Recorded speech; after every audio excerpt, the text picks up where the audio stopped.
Friends. So చాలా రోజుల తర్వాత అంటే మినిమం 10 ఇయర్స్ తర్వాత ఈరోజు మా ఫ్రెండ్ కలవడానికి వెళ్తున్నాను.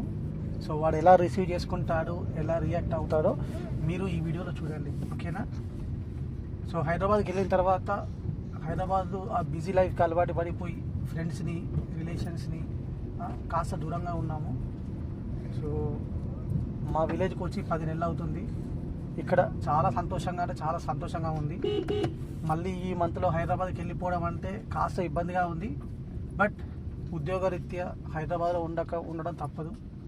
ఎనీవే ఈరోజు మా ఫ్రెండ్ని 10 ఇయర్స్ తర్వాత వాళ్ళ ఇంటికి వెళ్తున్నాను.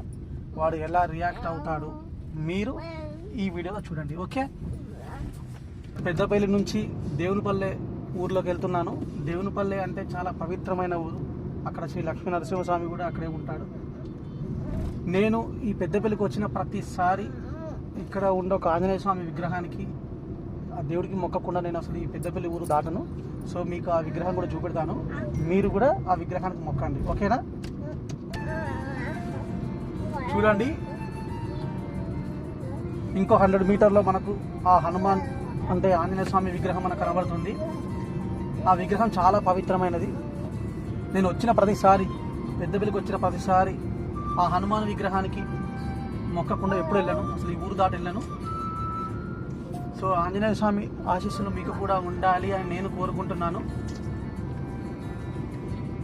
సో క్లియర్గా చూపెట్టు. జై శ్రీరామ్, జై హనుమాన్.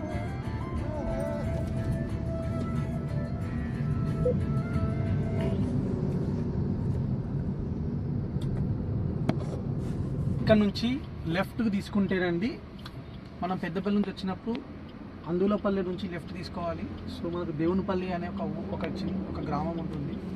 చాలా బాగుంటుంది, పీస్ఫుల్. సో నేను ఊర్లోకి వెళ్ళగానే ఏసీ ఆఫ్ చేస్తాను, ఎందుకంటే స్వచ్ఛమైన గాలి ముందు ఏసీ పనిచేయదు కాబట్టి, ఓకే? అక్కడ చూడండి, ఆ లక్ష్మీ నరసింహస్వామి విగ్రహం ఉంది కదా.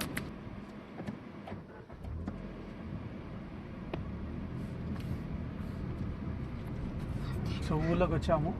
ఇక్కడ నుంచి నాకు తెలిసి ఒక 3 నుంచి 4 కిలోమీటర్ల దూరం ఉంటుంది మా ఫ్రెండ్ వాళ్ళ ఇల్లు. నా డిగ్రీలో నేను ఇక్కడికి సైకిల్ మీద కానీ బైక్ మీద కానీ వచ్చేవాళ్ళం. బైక్ అంటే మరీ ఎక్స్పెక్ట్ చేయకండి, పల్సర్లు, రాయల్ ఎన్ఫీల్డ్ అని. అప్పుడు టీవీఎస్లు, స్ప్లెండర్లు మాత్రమే ఉండేది. సో ఆ బైక్ల మీద మీరు వచ్చేవాళ్ళం. అక్కడ చూడండి ఎంత బాగుంది పల్లెటూరు. హైదరాబాద్కి వెళ్ళాక ఈ పల్లెటూరు వాతావరణానికి చాలా దూరం అయిపోయాం. ఇది రైల్వే గేట్ అండి. ఇక్కడ మేము చిన్నప్పుడు ఎలా ఉన్నానంటే రైల్ గేట్ పడ్డ ప్రతిసారి నా బైక్ని కానీ నా సైకిల్ని కానీ రైల్ గేట్ కింద నుంచి తీసుకుని వెళ్ళేవాళ్ళం. అఫ్కోర్స్ అది తప్పు, బట్ అలా చేసేవాళ్ళం అప్పుడు ఆ ఏజ్లో. సో ఇప్పుడు మన అదృష్టం బాగుండి రైల్ గేట్ ఓపెన్ చేసి ఉందండి. సో మనం ఈజీగా రైల్ గేట్ దాటొచ్చు.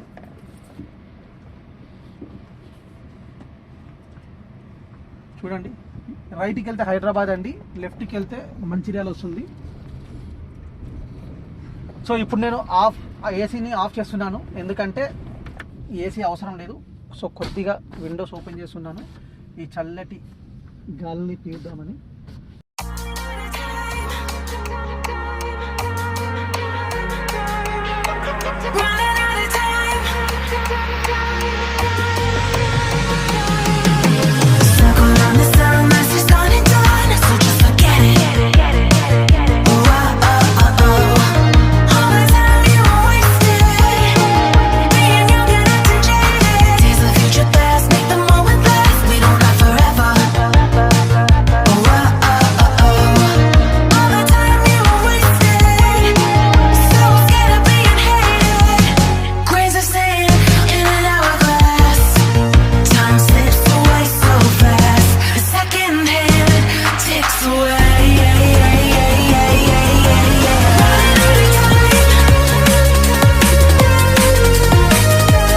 ఇలాంటి ప్రదేశాలు చూడాలనుకుంటే మీ దగ్గరలో ఉన్న పల్లెటూర్లోకి వెళ్ళడం మర్చిపోకండి. సో మీకు కనబడుతుందని నేను అనుకుంటున్నానండి, ఆ కొండ పైన చూడండి లక్ష్మీ నరసింహస్వామి గుడి అండి. సో చూడండి ఫ్రెండ్స్, ఎంత బాగుందండి. ఈ చుట్టూ పొలాలు, ప్రదేశాలు ఎంత బాగున్నాయి. నాకు తెలిసి ఇంకొక 2-3 మినిట్స్లో మనం మా ఫ్రెండ్ వాళ్ళ ఇంటికి చేరుకుంటామండి. మీలో ఎవరికైనా కళ్ళు కావాలనుకుంటే సో ఇక్కడ ఊర్లోనే కళ్ళు అవైలబుల్ ఉంటుందండి. ఇది చాలా ప్యూర్ కళ్ళు అండి. చూడండి ఎంత బాగున్నాయండి. ఊర్లో కళ్ళు చెట్లు మనకు హైదరాబాద్లో వైన్ షాప్లు మాత్రమే కనబడతాయండి. కానీ ఇక్కడ చూడండి ఊర్లోకి ఎంటర్ అవ్వగానే లెఫ్ట్ సైడ్లో రైట్ సైడ్లో తాడి చెట్లు.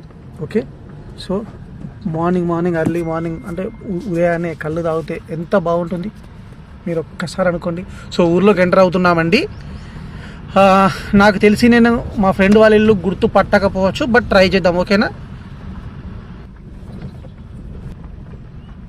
సో ఊర్లోకి ఎంటర్ అయ్యాము. చాలా పల్లెటూరు చూడండి, దగ్గరగా కొండ కిందనే ఊరు. ఎంత బాగుంటుంది ఒక్కసారి ఆలోచించండి. కొండ కింద ఊరు అంటే ఎంత ప్రశాంతంగా ఉంటుందండి. అసలు నిశ్శబ్దంగా ఉంది. ఎయిర్ పొల్యూషన్ లేదు, సౌండ్ పొల్యూషన్ లేదు, వాటర్ పొల్యూషన్ అస్సలు ఉండదు. ఇలాంటి ఊర్లలో ఉండాలండి. సో ఇక్కడ కూడా సినిమా ఫ్యాన్స్ ఉన్నారండి చాలామంది. ఓకే, సో నేను రైట్ తీసుకుంటున్నాను. రైట్ తీసుకుంటే ఫస్ట్ ఆర్ సెకండ్ బిల్డింగ్ మా ఫ్రెండ్ అని నేను అనుకుంటున్నాను, బట్ చూద్దాం. అప్పుడు వచ్చినప్పుడు చిన్న ఇల్లు ఉండేనండి, మేబీ ఇదే ఇల్లు అని అనుకుంటున్నాను.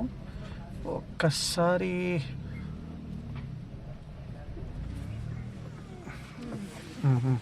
కలిసారండి. చూడండి మా ఫ్రెండ్ వస్తున్నాడు.